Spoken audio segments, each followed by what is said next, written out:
Estudio bíblico a Génesis basado en las Biblias Peshitta y de Jerusalén. Génesis capítulo 25. Biblia Peshitta. Y Abraham volvió a tomar mujer, y ella se llamaba Ketura, la cual le dio a luz a Simram, a Yoksán, a Medán, a Madián, a Sebac y a Zug. Yoksán engendró a Seba y a Dedán. Los hijos de Dedán fueron Ashudim, Leshim y Amim. Los hijos de Madián fueron Efa, Efer, Jenoc, Abida y Elda. Todos estos fueron hijos de Ketura. Y Abraham dio a su hijo Isaac todo cuanto poseía, mientras que a los hijos de la concubina de Abraham, Abraham dio presentes y los envió por delante, lejos de su hijo Isaac, hacia la tierra del oriente, mientras él todavía vivía. Los años que vivió Abraham fueron 175 años. Habiendo caído Abraham enfermo, murió en buena vejez, anciano y satisfecho de sus días, y fue reunido con su pueblo, y lo sepultaron sus hijos Isaac e Ismael en la cueva de Macpela, que se encuentra en el campo de Efrón, hijo de Zohar Eteo, que está frente a Mamre, en el campo que había comprado Abraham a los Eteos como posesión para sepultura. Abraham y Sara, su esposa, fueron sepultados en ese lugar. En este capítulo podemos comprender que Abraham se volvió a casar y su esposa se llamaba Ketura. Ella le dio 6 hijos y estos hijos a su vez le dieron nietos y sus nietos le dieron bisnietos. Así vemos cumplida la promesa de Dios que le dijo que Él sería el padre de todas las naciones y multiplicaría su descendencia tanto como las estrellas en el cielo. De estos descendientes reconocemos a Medán y a Madián, quienes son los medianitas y los madianitas. Y más adelante en la Biblia podremos leer que Moisés regresó a Madián para tomar esposa. De aquí volvemos a encontrar la descendencia de Abraham. Abraham envió a sus 6 hijos a tierras de oriente, porque él sabía que el heredero de la promesa es Isaac. Entonces le dejó todas sus posesiones a su hijo Isaac. Pasaron los años y entonces se nos dice que Abraham vivió 175 años. Que él cayó enfermo, pero murió en buena vejez, anciano y satisfecho de sus días. Entonces él fue enterrado en la cueva que había comprado, la cueva de Macpela, donde enterró a su esposa Sara. Y ahí fue enterrado Abraham. Podemos comprender que la buena muerte es algo que nos es otorgado por Dios en recompensa a nuestra fe. Esa fe tan grande que tenía Abraham es algo que debemos nosotros imitar para que Dios nos llene de bendiciones y nos conceda una buena vejez y una buena muerte. Biblia de Jerusalén, versículo 11. Después de la muerte de Abraham, bendijo Dios a su hijo Isaac, que se estableció en las inmediaciones del pozo de Lahai Rop. Ismael, el hijo que engendró a Abraham con la egipcia Agar, esclava de Sara, tuvo descendientes. Estos son los nombres de los hijos de Ismael por orden de nacimiento. El primogénito de Ismael fue Nebaiot. Después nacieron Kedar, Abdel, Mibsán, Misma, Dumá, Masá, Hadad, Temá, Yetur, Nafis y Kedmá. Estos son los hijos de Ismael, y estos sus nombres según sus poblados y sus aduares, 12 caudillos de otros tantos pueblos. Ismael vivió 137 años, luego murió y fue a juntarse con su gente. Ocupó desde Javila hasta Asur, que cae enfrente de Egipto según se va a Asur. Se estableció enfrente de todos sus hermanos. Esta es la historia de Isaac, hijo de Abraham.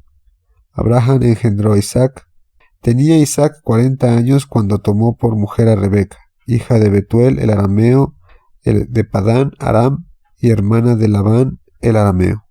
En los versículos a partir del número 10 se nos habla de la descendencia de Ismael. Sería toda la tradición de los islamistas. Ahora sabemos que los árabes son los descendientes de Ismael y dentro de su propia tradición, Ismael es el hijo de la promesa, no Isaac. Solo se nos hace aquí hincapié de que ocuparon un gran territorio en el oriente que incluso llegaba hasta cercano a Egipto. Y posteriormente, hasta casi el versículo 20, se nos habla de cómo Isaac engendró a su primer hijo, y también se nos menciona cómo Isaac tenía 40 años cuando tomó por esposa a Rebeca. Versículo 21. Entonces oró Isaac ante Yahweh a favor de su esposa, por cuanto ella era estéril, y Yahweh le respondió, y su esposa Rebeca concibió.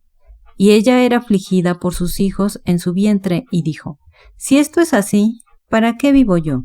Y fue a consultar a Yahweh, y Yahweh le respondió, 2 pueblos hay en tus entrañas, 2 naciones se dividirán de tus entrañas, una nación será más fuerte que la otra, y el mayor servirá al menor. Y habiéndose cumplido el tiempo de su alumbramiento, he aquí que había mellizos en su vientre. Salió el primero y era rojizo, y lleno de cabello rizado, y le pusieron por nombre Esaú. Después de él salió su hermano con su mano aferrada al talón de Esaú, y le pusieron por nombre Jacob. Isaac tenía 60 años de edad cuando ella los dio a luz. Y habiendo crecido los niños, Esaú llegó a ser un hombre diestro en la cacería, hombre de campo, y Jacob era un hombre íntegro y habitaba en una tienda. Mientras Isaac amaba a Esaú porque le gustaba comer lo que él cazaba, Rebeca amaba a Jacob. Aconteció que habiendo preparado Jacob un guisado, he aquí su hermano Esaú vino del campo exhausto. Entonces Esaú dijo a Jacob, permíteme probar ese guisado rojo, porque estoy exhausto. Por eso fue llamado Edom. La esposa de Isaac, Rebeca, era estéril. Sin embargo, Isaac fue a orar a Dios para que le concediera un hijo. Y Dios contestó sus oraciones. Entonces, Rebeca era afligida por un gran dolor en su vientre a causa de sus hijos. Y ella replicó, si es esto así, ¿para qué vivo yo? Y entonces fue a consultar a Dios, y Dios aquí le respondió y le dio una profecía, que 2 pueblos había en su vientre, y 2 naciones se dividirán.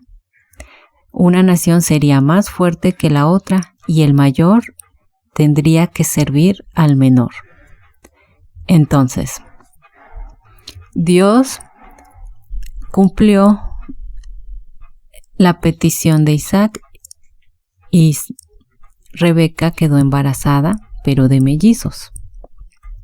Y Dios le explicó a Rebeca que estos hijos tendrían una rivalidad, la cual ya se estaba expresando desde su vientre. Entonces llegó el tiempo del alumbramiento y salió el primero. Su primer hijo fue pelirrojo, de cabello rizado, y el segundo hijo se aferró a su talón, el cual ella llamó Jacob, y a su hijo pelirrojo lo llamó Esaú. Entonces estos niños crecieron. Nos dice la Biblia que Esaú se convirtió en un diestro cazador y que Jacob era más hogareño y pasaba más tiempo con su madre Rebeca. Por lo tanto, aquí también se dividió el afecto, puesto que Isaac quería más a Esaú porque le agradaba comer de sus presas que Esaú cazaba.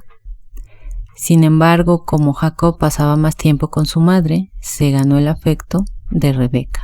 Y aconteció que un buen día Jacob estaba cocinando, y entonces su hermano Esaú llegó del campo exhausto de cazar, y Esaú le dijo a Jacob que le permitiera probar ese guisado rojo, porque él estaba muy exhausto. Entonces, ese lugar fue llamado Edom, que significa rojo.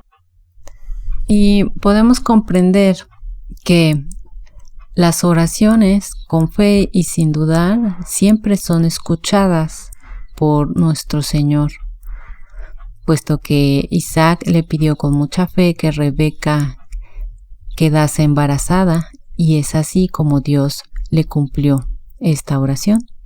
Y podemos observar también la gran fe de Rebeca ante Dios nuestro Señor, puesto que ella recibió una profecía. Y estos dos hijos tuvieron una gran rivalidad, y esto es reflejo de sus personalidades completamente diferentes, un cazador y un hogareño. Versículo 31. Respondió Jacob: Véndeme ahora mismo tu primogenitura. Contestó Esaú: Estoy que me muero, ¿qué me importa la primogenitura? Dijo Jacob: Júramelo ahora mismo. Él se lo juró, vendiendo así su primogenitura a Jacob. Jacob dio a Esaú pan y el guiso de lentejas. Tras haber comido, se levantó y se fue. Así desdeñó Esaú la primogenitura.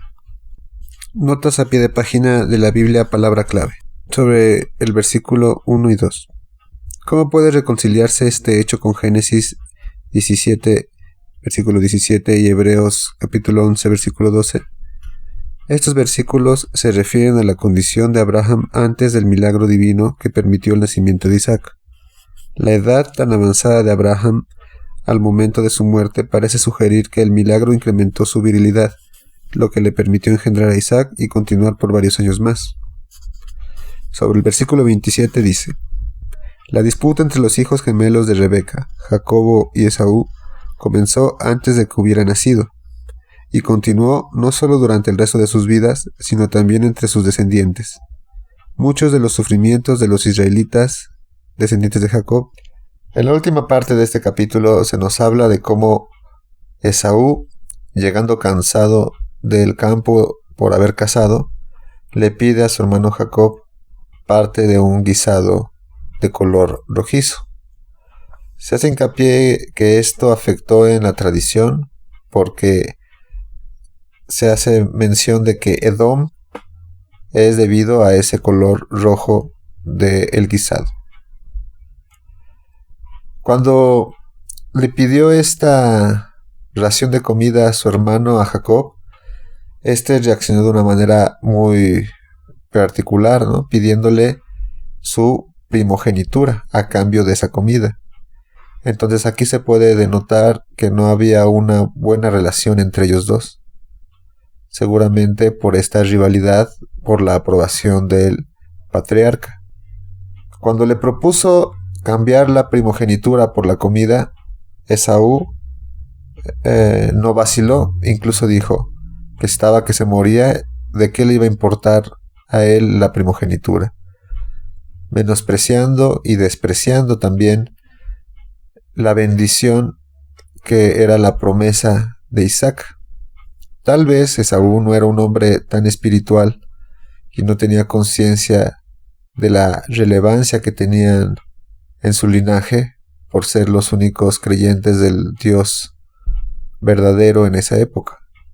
Así que, menospreciándolo, le dijo que prefería ese plato de lentejas a su primogenitura. Ya veremos más adelante que después, ante esto, Esaú se sintió traicionado y engañado y odió siempre a su hermano buscando venganza. Y que Jacob ganó su primogenitura por un juego de astucias, porque él no era quien había nacido primero. De esta manera se tienden las bases de lo que después habría una rivalidad entre los edomitas y los hebreos. Acerca de las naturalezas distintas que había entre los hermanos, hijos de Isaac, podemos analizar y contrastar la diferencia entre la naturaleza física, carnal, de los humanos naturales y la naturaleza más espiritual, más introspectiva, mental, de el que sería el elegido para la promesa. Puede ser como una metáfora de que esas dos naturalezas cohabitan constantemente en cada uno de los seres humanos en la tierra. Todos tenemos esas dos naturalezas. Sin embargo, ya es hacia dónde se inclina nuestra voluntad y la personalidad la que se termina manifestando. Por ello podemos ver que en este mundo donde se privilegia y se aplaude la naturaleza carnal, es donde se valora más el exhibicionismo y en todo tipo de formas. Actualmente, desde mostrar toda tu vida y tu intimidad a través de fotografías en redes sociales, la necesidad de estarte retratando constantemente en tu mejor pose para verte lo mejor posible y presumirlo a los demás, cayendo en los hábitos de meterle filtros que ya ni siquiera hacen que sea tu retrato real y fidedigno, sino una idealización de tu belleza física. También actualmente estamos viendo una renovación de la cultura física donde se privilegia la fuerza, el cuerpo atlético, a pesar de que no estamos en tiempos bélicos o haya una necesidad de cazar. Actualmente es igual, se cataloga a las personas por el esfuerzo que hacen físicamente para trabajar su cuerpo y de esta manera presumirlo y ser más populares. Y en contraste, no se critica, pero no está bien visto el hecho de que una persona sea casera o pase la mayor parte de tiempo en su intimidad. Pues a los ojos de la sociedad y del mundo es como si estuviera desperdiciando su vida. Pues la felicidad viene de, por ejemplo, endeudarse una fuerte cantidad de dinero con tal de hacer un viaje impresionante o muy importante a una parte del mundo, ¿no?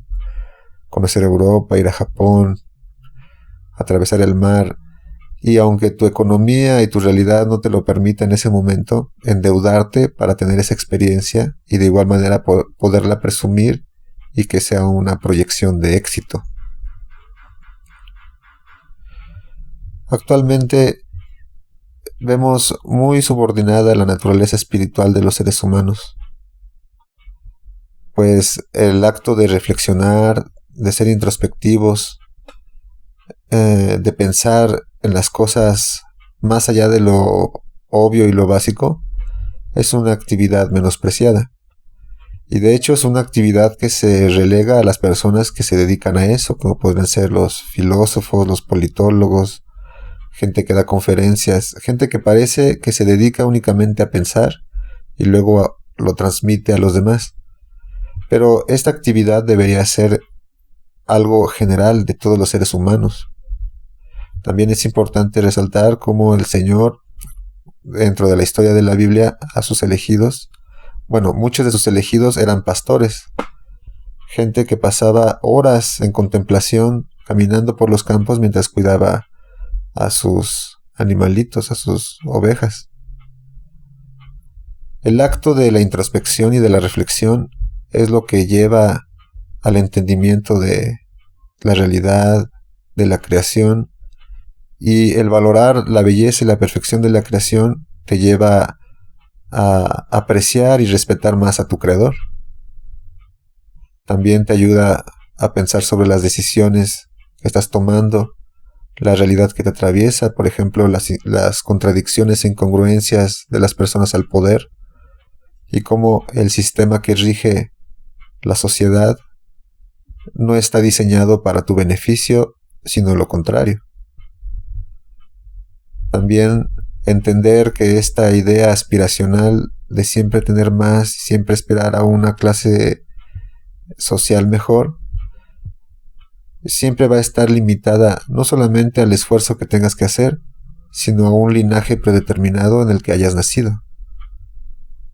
Pues todas estas supuestas leyes no dichas del ascenso y descenso social están atravesadas todavía por tradiciones de linajes y de una sociedad cerrada que siempre ha gobernado y no va a quitarse el poder ni lo va a otorgar a otros tan fácilmente. Entonces, podemos comprender que Dios nos cuenta del Antiguo Testamento, en toda la Escritura, constantes ejemplos de la naturaleza humana y cómo ante la dualidad siempre hay que tener un ejercicio de decisión y de la voluntad por elegir lo bueno. Finalmente, podemos comprender que este capítulo nos narra el nacimiento de Esaú y de Jacob. Y ellos estuvieron en disputa desde el vientre, relatándonos así cómo las naciones entre los árabes y los israelitas han estado en disputa desde hace ya muchos años, así como Dios lo dio en la profecía para Rebeca, que le dijo que el mayor le serviría al menor, es decir, que Esaú sería siervo de Jacob. Y es importante analizar la personalidad de Esaú. Esaú era un hombre alto, fuerte, bien parecido, de cabello rizado y rojo, muy hábil para la cacería, lo que hoy equivaldría a un joven guapo y atlético, que llama mucho más la atención que Jacob, que era un hombre más hogareño, que le gustaba cocinar, estar con su madre y por lo tanto era mucho más manipulable por las ideas de su madre. Y aquí observamos una división de los afectos. Isaac preferiría a Esaú y Rebeca a Jacob. Aquí vemos una división entre la pareja. No había mucha comunicación y tampoco había mucha comunicación entre estos dos hermanos, puesto que siempre estaban rivalizando el uno con el otro. Y observamos también de nuevo las dos naturalezas. La carnal era representada por Esaú y la naturaleza espiritual por Jacob. Sin embargo, Jacob aún tenía que pulirse. Era un diamante en bruto, puesto que Jacob era un poco engañoso, manipulador. Esto era para suplir la falta de habilidad. Sin embargo, era más listo y más hábil para usar las palabras y los engaños. Entonces, podemos observar que Dios ya había elegido a Jacob, puesto que le dijo claramente a Rebeca que él tendría como sirviente a Esaú. El menor sería el que se llevaría la primogenitura. Y entonces observamos que Esaú vende su primogenitura por un plato de guisado y lo jura. Este juramento que recibió Jacob de su hermano le daría la primogenitura a Jacob. Sin embargo, Dios ya se la había prometido. No era necesario que él hiciera este engaño, pero debido a esta naturaleza manipuladora y engañosa, Dios lo tiene que someter a pruebas para que él pula ese deseo que tiene de servir a Dios, puesto que aquí la primogenitura significa que sería el jefe de la casa y el sacerdote, y por lo tanto la línea que nos llevaría hasta Cristo, esta línea de sangre. Y Esaú la rechazó. Y vemos aquí cómo esta naturaleza carnal de Esaú, que quiere satisfacer el deseo de comer rápidamente, lo lleva a despreciar algo muy valioso que ya tenía como hermano mayor.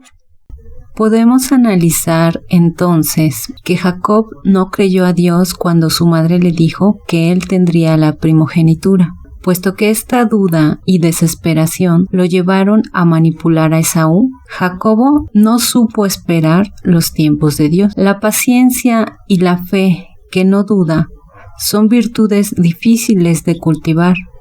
Por lo tanto, debemos esforzarnos por esperar los tiempos de Dios, que son perfectos. Él siempre cumple sus promesas. Como seres humanos, el sistema satánico nos hará dudar de nuestra fe y dudar de las promesas de Dios, pero la oración y la lectura diaria de la Biblia como pan espiritual fortalecen la fe y la paciencia. Jacobo no tenía la Biblia, pero nosotros ahora podemos fortalecernos con su experiencia y no cometer los mismos errores. Ellos siempre serán un ejemplo que Dios nos otorgó para superar la vida tan difícil en esta tierra.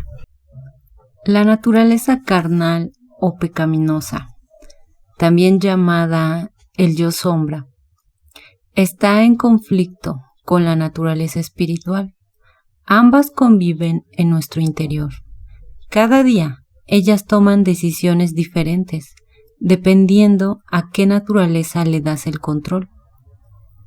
Debemos ser conscientes de ambas naturalezas para poder elegir una y rechazar otra. La espiritual debe controlar a la carnal, por medio de la virtud que vence al pecado, y la única manera es desarrollando fe en Dios, ser conscientes de quién es Cristo y qué hizo por nosotros, aceptando que necesitamos un Salvador que nos otorgue el perdón de nuestros pecados que cometemos a diario por nuestra naturaleza carnal. No podemos solos, es imposible salvarnos a nosotros mismos. No podemos ser nuestro propio Dios, porque ya tenemos un Creador justo, misericordioso, santo, verdadero y sabio. Y la única manera de acceder a Él es desear creer en Cristo. Su personalidad humana y divina es la que nos guiará a la vida eterna en el cielo. Pero mientras no tengas el deseo de conocer a Dios, tu naturaleza espiritual permanece muerta y entonces vives dominado por tu naturaleza carnal, ajena al espíritu. Dios nos describe que hay dos clases de hombres, el carnal y el espiritual. Dios rechaza al carnal porque Él mismo lo está rechazando. No le interesa conocerlo, no le interesa tener una relación con Dios. Y el espíritu es precisamente eso, lo que nos une con Dios, esa relación íntima con Dios. Eso es ser espiritual. Sin embargo, Dios bendice al humano espiritual, lo guía y lo acepta como su hijo. Por lo tanto, debemos hacer una elección. ¿Cómo vamos a vivir? ¿Como Esaú el carnal o como Jacob el espiritual? Al elegir ser espiritual, tendrás una batalla constante en tu interior, que será actuar en virtud o en pecado. Eliges el bien o el mal. Ya eres consciente de tus dos naturalezas. Así como Jacobo dejaba que su naturaleza carnal ganara de repente al manipular y engañar a su hermano Esaú, así el humano espiritual tendrá derrotas, pero ahora ya no está solo, porque Dios está con él. Y Dios va a pulir sus defectos y los transformará en virtudes, con el esfuerzo propio de este ser humano espiritual, como una joya que debe ser pulida. Dios nos probará para fortalecer nuestra fe y aumentar nuestra virtud. Los problemas y sufrimientos están puestos para desarrollar inteligencia y despreciar la naturaleza carnal que tanto sufrimiento causa. Pero si no la experimentamos en nuestra propia vida, no entenderemos por qué debemos rechazarla. La naturaleza carnal solo genera pecado, y el pecado produce sufrimiento y dolor. Por lo tanto, es necesario rechazar esta naturaleza. Hoy es un buen día para creer en Cristo Jesús.